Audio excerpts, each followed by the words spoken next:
अस्सलाम वालेकुम। Next medical physics का जो हमारा टॉपिक है वो है ionising and non ionising radiations.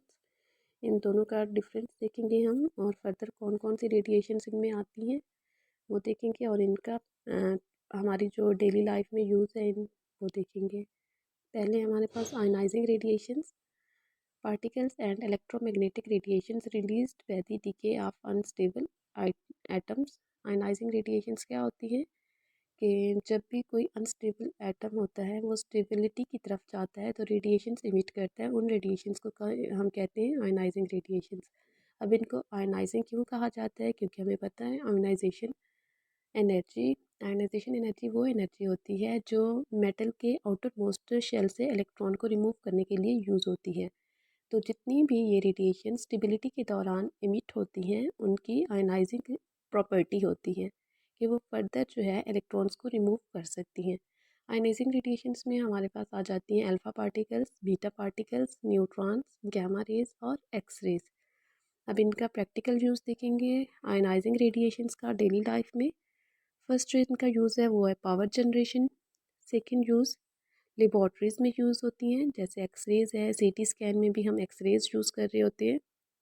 Next है रेडियो एक्टिव ट्रेसर। यही रेडिएशन हम यूज़ करते हैं फर्दर रेडियो एक्टिव ट्रेसर्स को फाइंड करने के लिए अर्थ की डिफरेंट लेयर्स में। मेडिकल यूज़ हो गया, इन रेज को हम मेडिकल में डायग्नोसिस पर्पज़ के लिए भी यूज़ करते हैं और ट्रीटमेंट पर्पज़ के लिए भी। अब इनके साइड इफ़ेक्ट्स हम देखेंगे। आयनाइजिंग रेडिएशंस के शॉर्ट टर्म साइड इफ़ेक्ट्स हैं और लॉन्ग टर्म साइड इफ़ेक्ट्स हैं।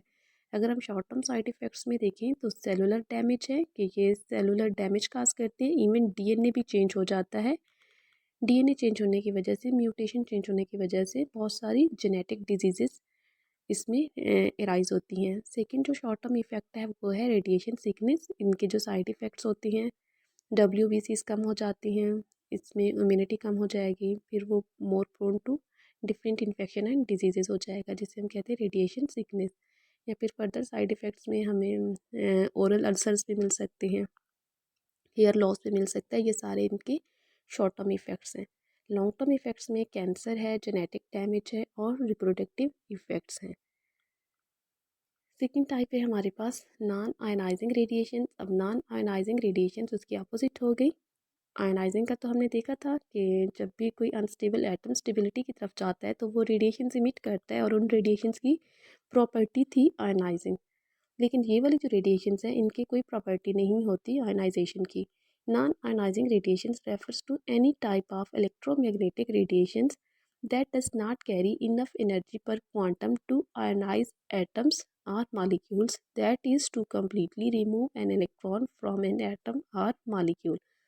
अब ये नॉन आयनाइजिंग क्यों है? क्योंकि इनमें इतनी एनर्जी ही नहीं होती कि ये आउटर मोस्ट शेल से इलेक्ट्रॉन को रिमूव कर सके। नॉन आयनाइजिंग रेडिएशन के सोर्सेज हमारे पास ना वेरियस हैं, जैसे नेचुरल सोर्सेज हैं या फिर आर्टिफिशियल हैं। आर्टिफिशियल को हम मैन मेड भी कहते हैं। नेचुरल सोर्सेज में सनलाइट है या फिर लाइटनिंग डिस्चार्ज, और मैन मेड में हमारे पास आ जाएंगे वायरलेस कम्युनिकेशन, इंडस्ट्रियल, साइंटिफिक है या फिर मेडिकल एप्लीकेशंस। फर्दर जो नॉन आयनाइजिंग रेडिएशंस हैं इनको कैटेगराइज किया गया है ऑप्टिकल रेडिएशंस में और रेडियो फ्रीक्वेंसी रेडिएशंस में। ऑप्टिकल रेडिएशंस में हमारे पास अल्ट्रावायलेट रेडिएशंस आ जाती हैं, इंफ्रारेड रेडिएशंस हैं और विजिबल लाइट है।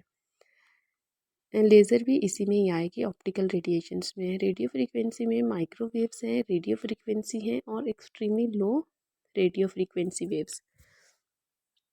ये हमारे पास वही इलेक्ट्रोमैग्नेटिक वेव्स हैं, इलेक्ट्रोमैग्नेटिक वेव्स या फिर इलेक्ट्रोमैग्नेटिक स्पेक्ट्रम। इससे हमें कौन कौन सी फर्दर लाइट रेस मिलती हैं? सबसे पहले तो विजिबल लाइट है, फिर infrared, UV, X rays, gamma rays, radio waves हैं, टीवी वेव्स हैं, रेडॉर वेव्स हैं, mobile and microphone waves.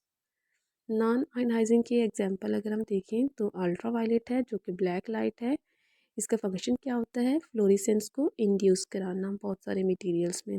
Vision के लिए जैसे हमने विजिबल लाइट देखा था, very small portion that animals use to process visual information. Heat है, जैसे हमने इंफ्रारेड का पढ़ा, इंफ्रारेड हमें हीट प्रोवाइड करती है a little beyond the red spectrum. Infra का मीनिंग ही बियॉन्ड होता है, infra red, beyond red spectrum.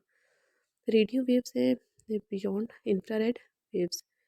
Infrared waves के बाद जो जिस वेव्स की फ्रिक्वेंसी होती है वो रेडियो वेव्स हैं, और लास्ट में हमारे पास आ गई माइक्रोवेव्स। ये सारी नॉन आयनाइजिंग की एग्जांपल हैं। ये टॉपिक भी हमारा कंप्लीट हो गया। नेक्स्ट इंशाल्लाह हम कोई और टॉपिक डिस्कस करेंगे। तब तक अल्लाह हाफिज़।